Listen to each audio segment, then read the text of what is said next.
திருப்பாவை இரண்டవ பாசுரம்.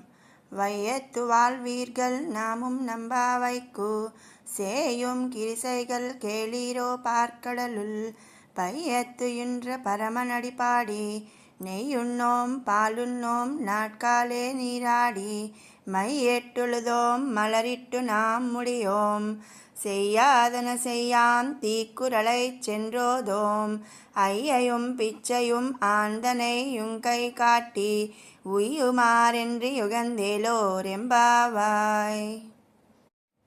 అంటే భూలోకంలోని గోకులంలో పుట్టిన భాగ్యవతులారా, మనం చేయబోయే వ్రతానికి ముఖ్యంగా ఆచరించవలసిన కృత్యముల వినుడు శ్రీమన్నారాయణుని పాదార విందాలను కీర్తిస్తాము. అతనితో కలిగిన విశ్లేష సమయాన ఇతరులైన ఎట్టి భోగ్య విషయాలను తలచము, పాలను త్రాగము, కన్నుల కాటుక నుంచము,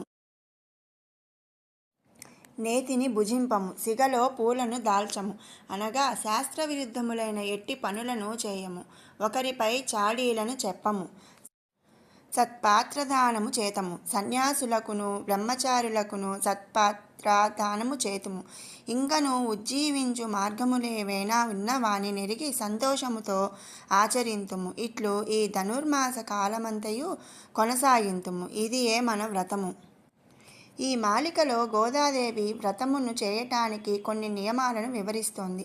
శ్రీకృష్ణునికి అంకితం కావటమే ముఖ్యమైన విషయం. భక్తి లేనిదే వ్రతం చేసిన ఫలం దక్కదు. శ్రీకృష్ణునికి అంకితం కావటం, ఆయన అనుగ్రహం మాత్రమే కోరటం, ఇవే ముఖ్యం. ప్రత్యేకమైన విధులు నియమాలు అంటూ ఏమీ లేవు.